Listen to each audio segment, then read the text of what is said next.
Delta 29, please respond. Delta, what's the problem? Please respond. Over. 1995 की गर्मियों की दोपहर थी और नैना अपने बेडरूम में एयर कंडीशनर चलाकर कंफर्टेबली बैठी हुई थी। वो अपने लिए अपनी फेवरेट ड्रिंक बनाती है, ब्लडी मैरी, जिसके अंदर वो वोडका डालती है और टमाटो जूस डालती है, और वो अपनी इवनिंग को एंजॉय कर रही थी। नैना के काफ़ी सारे फ्यूचर होप्स और प्लान्स थे, और उन प्लान्स में उसका हस्बैंड कहीं भी नहीं था। वो बहुत ही इंटेलिजेंट और एम्बिशियस लड़की थी। 30 साल की उम्र होने से पहले ही उसने यूनिवर्सिटी से ग्रेजुएशन कर ली थी। एक पायलट का लाइसेंस भी उसे मिल गया था। कांग्रेस पार्टी में उसकी एक अच्छी पोजीशन थी। साथ ही साथ वो एक सक्सेसफुल बुटीक भी चला रही थी। मगर वहीं दूसरी तरफ पर्सनल लाइफ नैना के लिए कुछ ठीक नहीं जा रही थी। नैना की ज़िंदगी में पहले 2 आदमी आए, मगर वो उनके साथ कुछ खास रिश्ता नहीं बना पाई। मगर जो उसकी ज़िंदगी का पहला सीरियस लव था, वो अभी भी उसकी ड्रीम्स को सपोर्ट करता था। अब नैना चाहती थी कि वो अकेली ऑस्ट्रेलिया चली जाए, मगर फिर भी उसे किसी की मदद की ज़रूरत थी। इसलिए वो अपने पहले प्यार से मदद मांगने की उम्मीद रखती है। शाम के लगभग 7 बजे नैना अपने घर के पास की वीडियो लाइब्रेरी में फ़ोन करती है और वो उस आदमी को बोलती है कि वो उसके घर पर 2 कैसेट डिलीवर कर दे। उसके बाद वो अपने पहले लवर के पास फ़ोन मिलाती है, जिसका नाम मतलूब करीम था, और वो उससे पूछती है कि क्या तुम राम स्वरूप से मिल लिए। राम स्वरूप एक ट्रैवल कंसल्टेंट था और मतलूब करीम को उस आदमी से नैना का ऑस्ट्रेलिया का वीज़ा लेना था।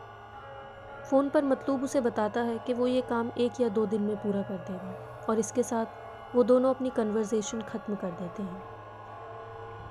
उसके कुछ ही देर बाद रात 8:15 बजे नैना का लिव इन पार्टनर, लवर और अनऑफिशियल हस्बैंड सुशील शर्मा उसके अपार्टमेंट कॉम्प्लेक्स में आता है और अपनी कार को पार्क कर देता है। नैना उसे देखकर ज़्यादा खुश तो नहीं थी, मगर फिर भी वो उसे ड्रिंक ऑफर कर देती है।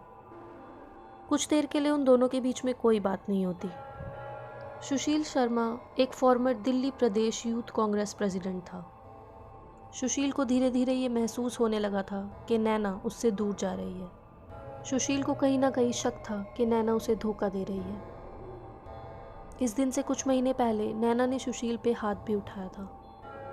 8:30 बजे उस वीडियो लाइब्रेरी का अटेंडेंट आता है और वो 2 कैसेट्स उनके घर पर डिलीवर कर देता है। जब वो वीडियो वाला वहाँ से वो कैसेट्स देकर चला जाता है, उसके बाद सुशील अपने फ्लैट के दूसरे रूम में जाकर टेलीफोन का रिसीवर अपने कान के पास लेकर आता है, और वो कुछ नहीं बोलता, सिर्फ सुनता है, और दूसरी तरफ से आवाज़ आती है हेलो, और सुशील तभी पहचान जाता है कि ये मतलूब करीम की आवाज़ है। सुशील एकदम शॉक्ड रह जाता है और उसे बहुत गुस्सा आता है। वो वापस बेडरूम में जाता है और नैना से पूछता है कि ये मतलूब के साथ तुम्हारा क्या चल रहा है, क्या तुमने अब तक अपना रिलेशनशिप उसके साथ ख़त्म नहीं किया है। जिसका जवाब नैना देती है कि it's none of your business. Naina गुस्से में कहती है कि तुम्हें मेरी लाइफ में इंटरफेयर करने का कोई हक नहीं है। नैना का ये बर्ताव सुशील के गुस्से में आग में घी डालने जैसा काम कर रहा था। उसके बाद सुशील कुछ नहीं कहता और चुपचाप ड्रॉर के पास जाकर एक ड्रॉर खोलता है और उसमें से अपनी रिवॉल्वर निकालता है, उसको लोड करता है, और बिना किसी सेकंड थॉट के वो नैना के सर पर पॉइंट ब्लैंक रेंज से गोलियां चलाना शुरू कर देता है, और वो लगातार 3 गोलियां फायर करता है। उन 3 गोलियों में से एक गोली नैना के सर में लगती है, एक उसके गले में, और तीसरी गोली कमरे के प्लाईवुड पर जाकर लगती है। इस समय तक नैना का खून बहुत ज़्यादा बह चुका था और वो गिर जाती है, और कुछ ही सेकंड्स में उसकी मौत हो जाती है। आसपास के अपार्टमेंट्स में गर्मी की वजह से डेजर्ट कूलर्स चल रहे होते हैं। लोग अपनी संडे के दिन को एंजॉय कर रहे थे। सबके घरों में टीवी लाउड वॉल्यूम्स में बज रहे थे, तो किसी को भी नहीं पता था कि नैना के घर में क्या हो रहा है। गुस्से में आकर सुशील ने नैना को मार तो दिया था, मगर अब सुशील बहुत ज़्यादा डर चुका था। वो ठंडा पानी पी के पहले अपने आप को शांत करता है और उसके बाद सोचने लगता है कि अब नैना की बॉडी का क्या किया जाए।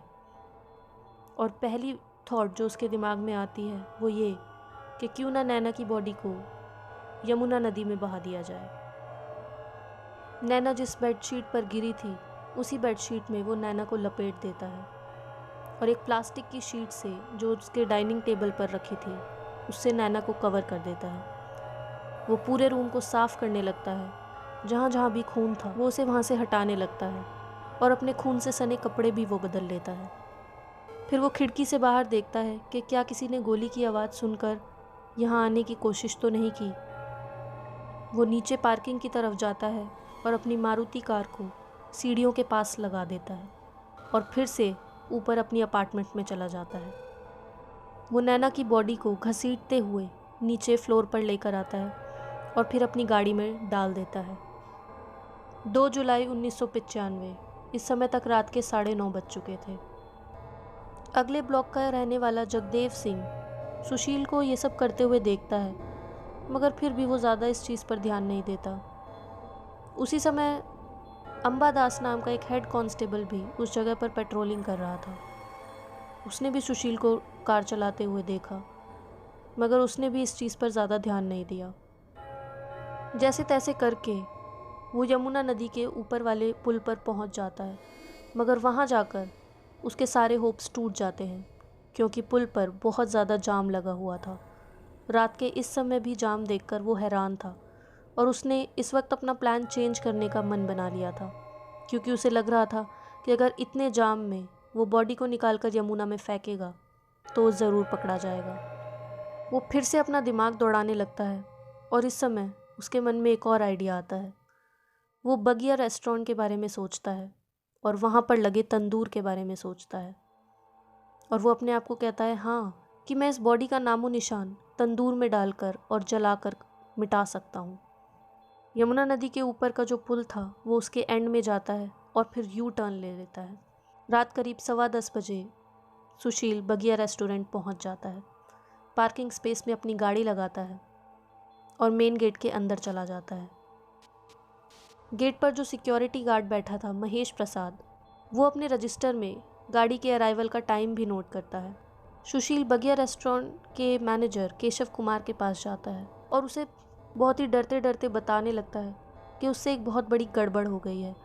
वो चाहता है कि जल्दी से वो रेस्टोरेंट क्लोज़ कर दे और सभी स्टाफ मेंबर्स को अपने घर भेज दे। वो उसे बताता है कि उसे उसके तंदूर की ज़रूरत है, उसने जो भी कुछ गड़बड़ की है वो उसे जला देना चाहता है।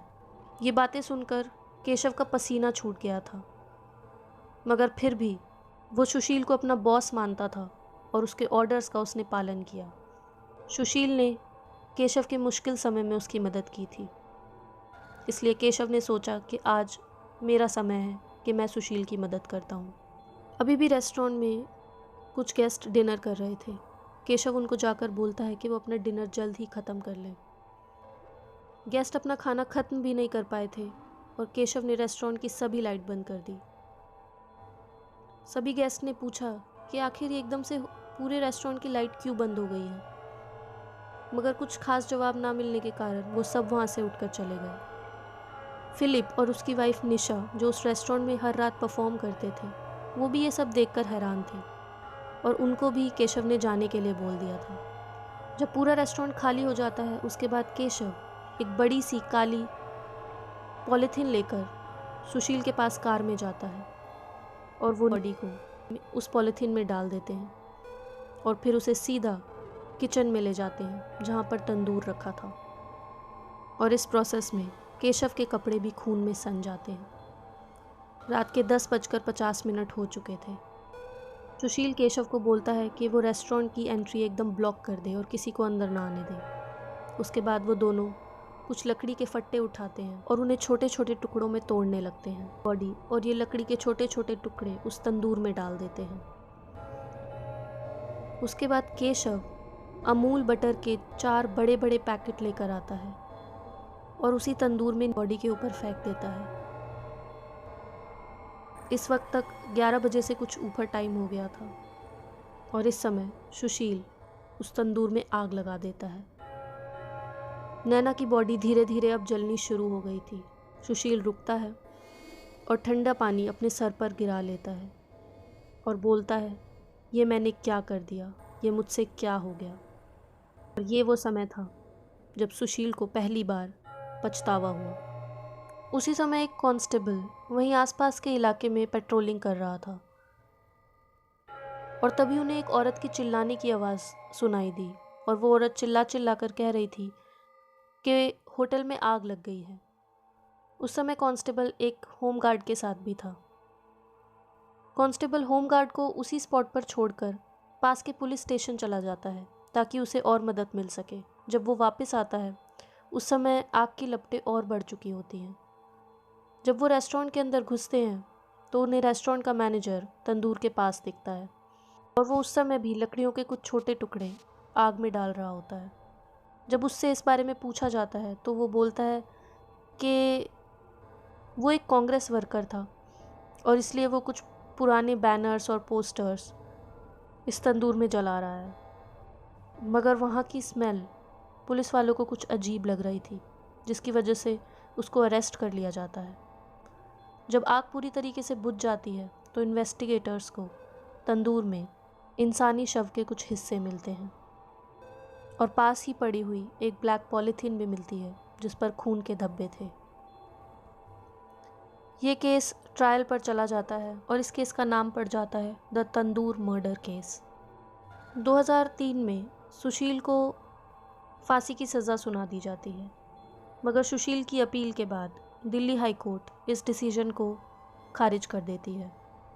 फिर 2013 में ये केस सुप्रीम कोर्ट के पास चला जाता है और सुप्रीम कोर्ट सुशील शर्मा को इस मर्डर का दोषी पाती है, मगर वो उसकी फांसी की सज़ा को हटाकर उम्र कैद में बदल देती है क्योंकि उनके हिसाब से इस केस में सबूतों की कुछ कमी थी।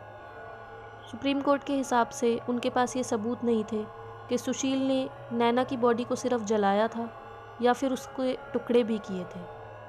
साथ ही सुप्रीम कोर्ट ने यह भी कहा था कि ये जो भी केस था ये एक पति पत्नी के टूटे रिश्तों की वजह से था, इसलिए सुशील शर्मा सोसाइटी के लिए कोई भी डेंजर नहीं था और उसने सोसाइटी के लिए कोई भी क्राइम नहीं किया था। और दिसंबर 2018 में सुशील शर्मा 23 साल की जेल काटने के बाद जेल से रिलीज़ हो जाता है। तो आप सब लोगों का इस तंदूर मर्डर केस के बारे में क्या कहना है, मुझे कमेंट्स में ज़रूर बताइएगा। वीडियो पसंद आई तो वीडियो को लाइक कर दीजिए। अगर आपको ऐसी क्राइम वीडियोस देखना पसंद है तो मेरे चैनल को सब्सक्राइब कर दीजिए। मैं मिलूँगी आपसे अगली क्राइम स्टोरी के साथ। Until then, signing off.